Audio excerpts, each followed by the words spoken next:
Now we will start to discuss our topic. पहला chapter अपन शुरू करने वाले हैं, cell the unit of life. Cell the unit of life, ठीक है। देखते हैं इस चैप्टर में क्या कहानियां बनती है, कैसे कैसे इससे क्वेश्चंस आते हैं, सारी चीजें। सबसे पहले अपन जो स्टडी करने जा रहे हैं बायोलॉजी की, ठीक है। तो बायोलॉजी क्या है? Study of living. बड़ा ही सिंपल लैंग्वेज में, सिंपल लहजे में अगर बोला जाए तो बायोलॉजी क्या है? जीव विज्ञान क्या है? सजीव के बारे में जो हम लोग स्टडी करते हैं, अध्ययन करते हैं। लिविंग ऑर्गेनिज्म के बारे में जो हम लोग स्टडी करते हैं, वही क्या है? बायोलॉजी है। बायोलॉजी के ब्रांचेस तो कई आपको मिल जाएंगे, लेकिन अगर बेसिक लेवल पर बात करें, ब्रॉड लेवल पर बात करें, तो मेनली आपके पास में इसके दो ब्रांचेज हो जाते हैं। एक हो जाता है जूलॉजी और दूसरा हो जाता है बॉटनी। आखिर कोई तो बंदा होगा ना जो सबसे पहले बायोलॉजी को स्टडी करना शुरू किया, या बायोलॉजी के स्टडी की शुरुआत उन्होंने की। कोई तो शख्स होगा, उसको हम लोग बोलते हैं जनक। जिन्होंने नॉलेज देना शुरू किया, जिन्होंने नॉलेज को एक्वायर करना शुरू किया, बायोलॉजी रिलेटेड ज्ञान को असेंबल करना शुरू किया, एक जगह लाना शुरू किया, और वो शख्स थे अरिस्टोटल। फादर ऑफ बायोलॉजी यही शख्स है वो, ठीक है। इन्होंने ही सबसे पहले क्या किया? बायोलॉजी के बारे में स्टडी शुरू की, ठीक है। नॉलेज को असेंबल करना शुरू किया। तो आपसे जब भी पूछा जाए फादर ऑफ बायोलॉजी कौन है, बताओ? अरिस्टोटल। डन। अब दो ब्रांचेज इसके हो गए। अगर आप प्लांट की स्टडी करने जा रहे हो तो बॉटनी, एनिमल की स्टडी करने जा रहे हो तो जूलॉजी। तो जूलॉजी बोले तो related with animal study, related with animal study, ठीक है। अगर हम एनिमल के बॉडी की स्टडी कर रहे हैं, डेट इज जूलॉजी। और अगर हम प्लांट की स्टडी कर रहे हैं, डेट इज बॉटनी। तो related with plant study, that is botany. Clear है? अब देखो, फादर ऑफ बायोलॉजी जो अरिस्टोटल साहब थे ना, उन्होंने सबसे पहले जूलॉजी के बारे में बताना शुरू किया, ठीक है। उन्होंने जूलॉजी के, एनिमल के बॉडी पे स्टडी किया, एनिमल से रिलेटेड उन्होंने अध्ययन किया। तो फादर ऑफ बायोलॉजी तो ये है ही, साथ में फादर ऑफ जूलॉजी भी हो जाएंगे, ठीक है। ये ग्रीक के फिलोसफर थे। डन। फिलोसफी का मतलब, फिलोसफर का मतलब जानते हो क्या? दार्शनिक, जो जीवन के बारे में चर्चा करे, स्टडी करे। उन्होंने सोचो, क्योंकि ये तो लाइफ साइंस है ना, जीवन की कहानी है, तो इन्होंने ही शुरुआत किया। तो फादर ऑफ बायोलॉजी जब भी पूछे तो कौन बोलो एक साथ? अरिस्टोटल। और फादर ऑफ जूलॉजी कौन? वो भी अरिस्टोटल। और बोटनी कौन? Theophrastus. Father of botany Theophrastus. ये ग्रीक के नेचुरलिस्ट थे, है ना, नेचुरल साइंस पे ये स्टडी कर रहे थे, नेचर में इन्हें बड़ा ही प्रेम था। इन्होंने बॉटनी के बारे में अध्ययन करना शुरू किया। तो बायोलॉजी क्या है? Study of living organism, that is biology. अच्छा भाई साहब, फादर ऑफ बायोलॉजी कौन हो गए आपके? अरिस्टोटल हो गए। फादर ऑफ जूलॉजी कौन हो गए? अरिस्टोटल हो गए। फादर ऑफ बॉटनी थियोफ्रस्टस, ठीक है। आगे चलते हैं कहानी में।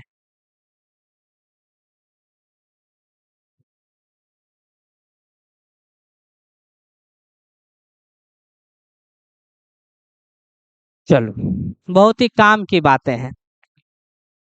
हम लोग ना अपने बॉडी से शुरू करते हैं। हमारी पूरी बॉडी किससे बनी है? लोग बोल देते हैं सेल से बनी है। गलत बात है, डायरेक्ट नहीं बोलना है। हमारी बॉडी में बहुत सारे ऑर्गन सिस्टम्स होते हैं। हमारी जो ये बॉडी होती है ना, इसमें बहुत सारे क्या है? ऑर्गन सिस्टम है। ये बॉडी हो गई हमारी, और इस बॉडी में बहुत सारे क्या है? ऑर्गन सिस्टम्स होते हैं। What is the meaning of organ systems? जैसे कि देखो, हमारे बॉडी में रिस्पिरेटरी सिस्टम है, श्वसन तंत्र। हमारे बॉडी में डाइजेस्टिव सिस्टम है, पाचन तंत्र। हमारे बॉडी में रिप्रोडक्टिव सिस्टम है, प्रजनन तंत्र, है ना। बहुत सारे सिस्टम है, नर्वस सिस्टम है। तो हमारे बॉडी में बहुत सारे ऑर्गन सिस्टम्स हैं, और बहुत सारे ऑर्गन सिस्टम्स मिलके हमारा बॉडी बना। अब हम बात करते हैं कि भाई साहब, एक ऑर्गन सिस्टम में क्या है? एक ऑर्गन सिस्टम में क्या है? तो एक ऑर्गन सिस्टम में क्या है? एक पाचन तंत्र, डाइजेस्टिव सिस्टम की बात करें उसमें क्या है? उसमें बहुत सारे अंग हैं, बहुत सारे ऑर्गन हैं, जैसे स्टमक है, आमाशय है, इंटेस्टाइन है, उसमें पेनक्रियाज है, लीवर है, आहार नली है, इसोफेगस है। ये सारे क्या है? अलग अलग अंग हैं। अगर हम श्वसन तंत्र, रेस्पिरेटरी सिस्टम की बात करें तो उसमें क्या है? फेफड़ा है, लंग्स है, ये सारी चीजें हैं। एक्सटर्नल पैसेज वगैरह हो गया, ट्रैकिया हो गया, श्वास नली है, ठीक है। रिप्रोडक्टिव सिस्टम, प्रजनन तंत्र की बात कर सकते हो, उसमें क्या है? मेल में टेस्टिस है, फीमेल में ओवरी है, यूटेरस है फीमेल में, ये सब क्या है? अंग हैं। तो बहुत सारे ऑर्गन मिलके, बहुत सारे अंग मिलकर के आपस में इंटरेक्ट किए हैं और तब जाकर के जो सिस्टम बना, दैट इज ऑर्गन सिस्टम। तो हमारे बॉडी में बहुत सारा ऑर्गन सिस्टम्स है और एक ऑर्गन सिस्टम किससे मिलके बना है बच्चों? बहुत सारे ऑर्गन्स से बना। अब एक ऑर्गन किससे मिलके बना? बहुत सारे टिश्यूज से, बहुत सारे टिश्यूज से। और एक टिश्यू किससे मिलकर के बना? बहुत सारे सेल्स से। अब सेल से छोटा कुछ भी नहीं है, ठीक है। सबसे छोटा यूनिट इसमें क्या हो गया? सेल। अगर अपन इसको नीचे से ऊपर देखें तो ये बढ़ता हुआ क्रम है ना, बहुत सारे सेल मिलके टिश्यू बनाए, बहुत सारे टिश्यूज मिलके ऑर्गन्स बनाए, बहुत सारे ऑर्गन्स मिलके ऑर्गन सिस्टम बना, बहुत सारा ऑर्गन सिस्टम मिलके क्या बना? बॉडी बना। ये जो अरेंजमेंट देख रहे हो, अगर ऊपर से नीचे आओगे तो उतरता हुआ क्रम है, डिसेंडिंग ऑर्डर। नीचे से ऊपर जाओगे तो बढ़ता हुआ क्रम है, ascending order. This is known as biological hierarchy. Biology की दुनिया की अगर बात करें, अपने बॉडी की अगर हम बात करें, तो शुरुआत कहां से है? सेल से। सबसे छोटी यूनिट क्या है? सेल है। बहुत सारे सेल मिलके क्या बनाई? टिश्यू। बहुत सारे टिश्यू मिलके क्या बनाए? ऑर्गन। बहुत सारे ऑर्गन मिलके ऑर्गन सिस्टम। बहुत सारे ऑर्गन सिस्टम मिलके बॉडी। तो ये जो हमने देखा है, ये क्या है? This is biological hierarchy. HIERARCHY। Hierarchy का मतलब होता है सिस्टम जिसमें बहुत सारे लेवल हो, लोएस्ट से हाईएस्ट की तरफ, दैट इज हायरार्की। तो ये बायोलॉजिकल हायरार्की है। अब आपको पता चलेगा कि सेल का क्या महत्व है। देखिए जरा ध्यान से, ये आपके पास में कुछ ऑर्गेनिज्म है। अमीबा का नाम तो सुना होगा ना, हम लोग ह्यूमन है ना, हमारे बॉडी में क्या क्या चीजें हैं? क्या हमारी बॉडी में बच्चों ऑर्गन सिस्टम है? हाँ बिल्कुल, अभी अभी चर्चा किया ना, हमारे बॉडी में बहुत सारे ऑर्गन सिस्टम्स हैं। हमारे बॉडी में ऑर्गन सिस्टम्स हैं। क्या हमारी बॉडी में बहुत सारे ऑर्गन्स हैं? बिल्कुल है। बहुत सारे अंग हैं हमारे बॉडी में। क्या हमारे बॉडी में बहुत सारे टिश्यूज हैं? बिल्कुल, बहुत सारे टिश्यूज हैं। तुमने नाम सुना होगा, epithelial tissue, nervous tissue, muscles, muscles भी एक टिश्यू है। ब्लड का नाम सुना होगा, ब्लड एक टिश्यू है। तो हमारे बॉडी में टिश्यूज भी हैं। क्या हमारे बॉडी में सेल्स हैं?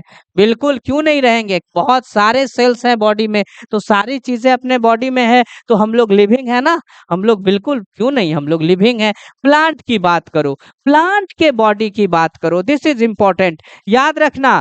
प्लांट के बॉडी में बेटा जी ऑर्गन सिस्टम जो होता है ना, वो नहीं होता है। वेरी इंपॉर्टेंट, नीट का पहला question, which of the following is not present in plant?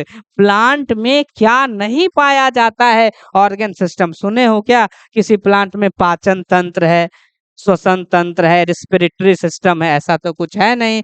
Plant में ऑर्गन सिस्टम नहीं होते हैं, याद रखना है। अच्छा, क्या प्लांट में ऑर्गन्स होते हैं? क्या अंग हैं? क्या कोई बच्चा इसमें से बता सकता है कि भाई प्लांट में ऑर्गन होते हैं या नहीं होते हैं? ऑर्गन्स हैं। रूट, जड़ ऑर्गन है।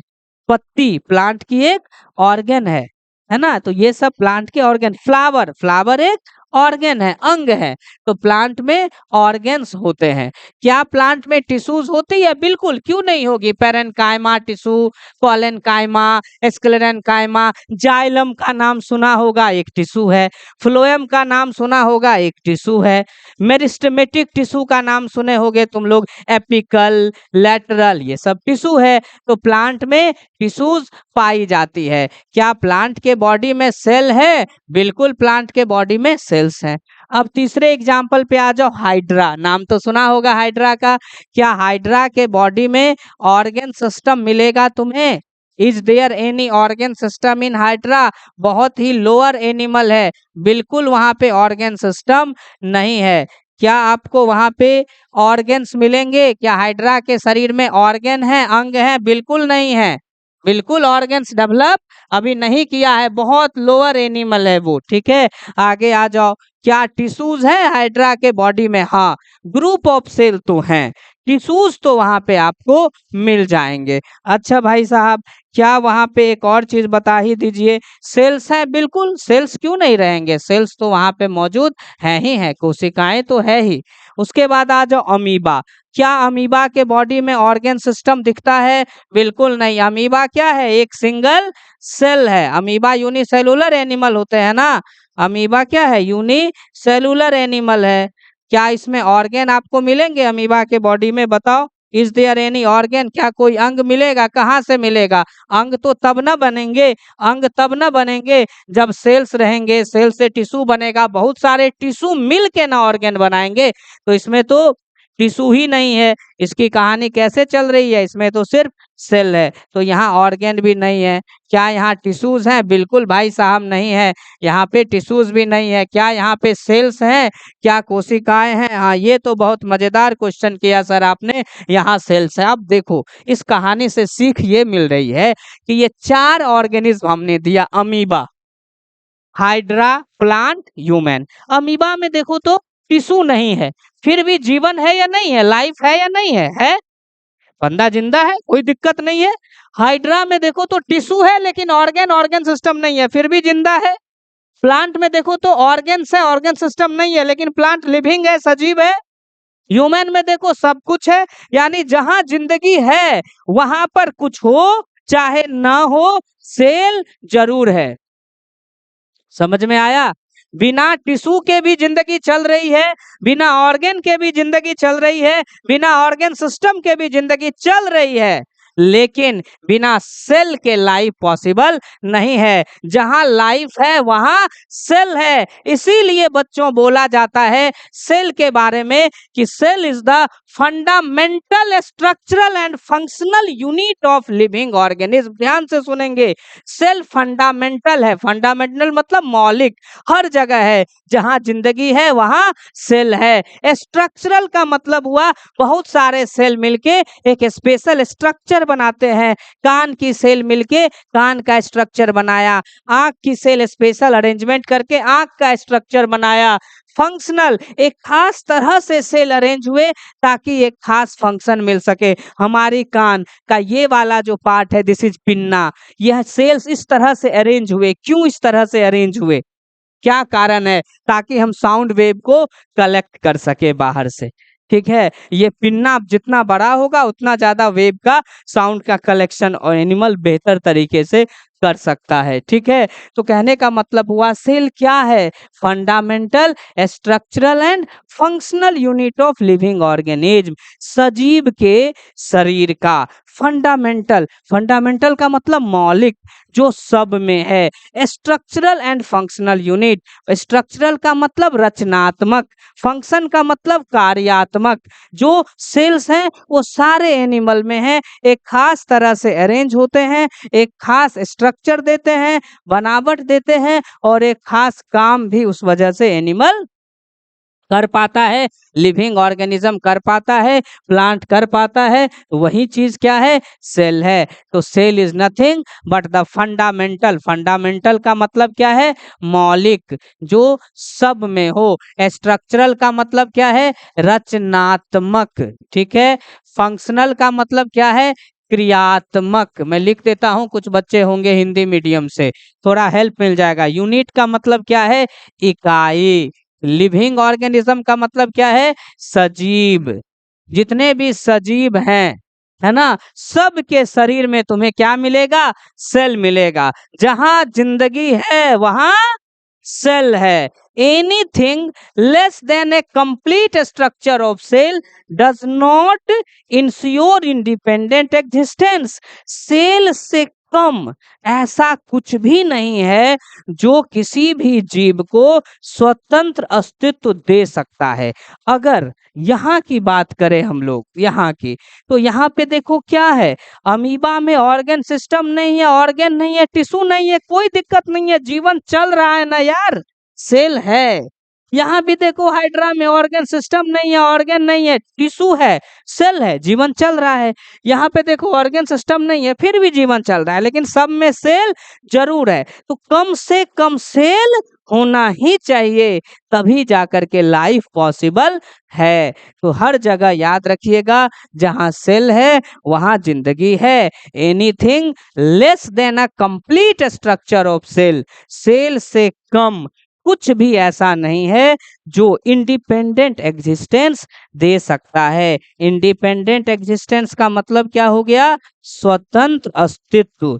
इसके बिना बंदा अस्तित्व में नहीं रह सकता, कोई लिविंग ऑर्गेनिज्म जिंदा नहीं रह सकता। तो यही तुम्हारी सेल है। समझ में आ गई बातें? सेल क्या है, बायोलॉजिकल हायरार्की क्या है, ये भी समझ में आ गया। सेल से शुरू होता है और आगे चल के बॉडी तक ये चलता है। यहाँ पे मैं एक बात लिख सकता हूँ, cell is the smallest unit. सबसे छोटी इकाई कौन है बायोलॉजिकल हायरार्की की? सेल है ना। Smallest unit of biological hierarchy. अभी तुम लोग मैं लिखने के लिए परेशान मत हो।